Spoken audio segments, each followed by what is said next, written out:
అందరికీ నమస్కారం.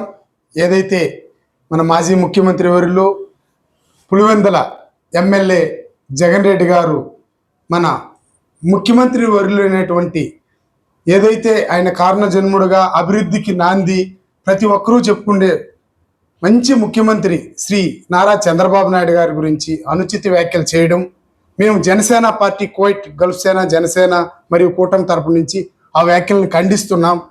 ఎందుకంటే మొదటి నుంచి కూడా జగన్మోహన్ రెడ్డి ప్రతిసారి కూడా నోరు జారుతూనే ఉన్నాడు. గతంలో కూడా మా అధినేత పవన్ కళ్యాణ్ గారి పైన కూడా చాలా సార్లు నోరు జారాడు.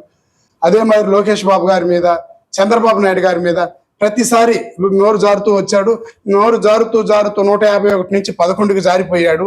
ఈసారి ఆయన ఏదైతే అనుకున్నాడో పులివెందుల్లో జెడ్పీటీసీ ఎలక్షన్స్ కావచ్చు, ఒంటిమిట్లో కావచ్చు, నేను మళ్ళీ ఇది రెఫరెండంగా చూసి మనకు మళ్ళీ 2029లో మనమే వద్దాం, మాదే విజయం అనుకున్నాడు.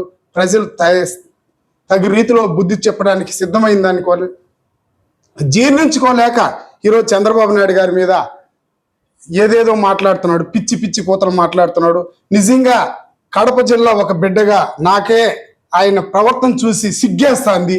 రాజశేఖర రెడ్డి అంటే ఎలాంటి నాయకుడో ఇప్పటికీ చాలా మంది చెప్పుకుంటారు. అలాంటి నాయకుడు కడుపును చెడబుట్టిన నాయకుడు ఎవరైనా ఉన్నామంటే అది మీరే జగన్ రెడ్డి గారు.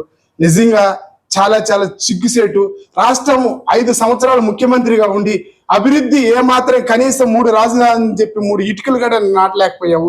ఈ రోజు వచ్చిన చంద్రబాబు నాయుడు గారు వేల కోట్లు లక్షల కోట్లు రాష్ట్రానికి అభివృద్ధికి తీసుకొని వచ్చి అభివృద్ధి చేస్తుంటే జీర్ణించుకోలేక రేపు ఇదే అభివృద్ధి చెందితే నేను కనుమరుగైపోతా అని చెప్పి ఆయన మీద అబండాలు వేయడం, ఆయన లాస్ట్కి రామకృష్ణ నువ్వు చావుకు అది ఏదో కాలు చాపినట్టు నువ్వు మాట్లాడడం అనేది ఆంధ్రప్రదేశ్లో ఉన్న ఏ ప్రజానీకం ఒప్పుకోదు.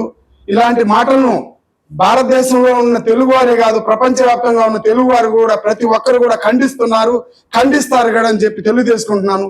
నిజంగా ఇంకొకసారి ఏదైనా మాట్లాడాలంటే మన రాష్ట్రానికి ముఖ్యమంత్రి అయిన చంద్రబాబు నాయుడు గురించి ఆచితూచి మాట్లాడాలని చెప్పి ఒక జనసేన నాయకుడిగా మేమంతా తెలియజేసుకుంటూ నువ్వు చేసిన మాటలను నువ్వు ఉపసంహరించుకోవాలి. ఖచ్చితంగా మేము జనసేన పార్టీ తరపు నుంచి కూడా ఖండిస్తున్నాం. ఈ మాటలు తెలియజేసుకుంటూ నువ్వు మరొకసారి ఏదైనా మాట్లాడాలంటే ప్రతి ఒక్క మాట కూడా ఆలోచించుకో మాట్లాడాలని చెప్పి తెలియజేసుకుంటున్నాను. జై జనసేన, జై టీడీపీ, జై హింద్.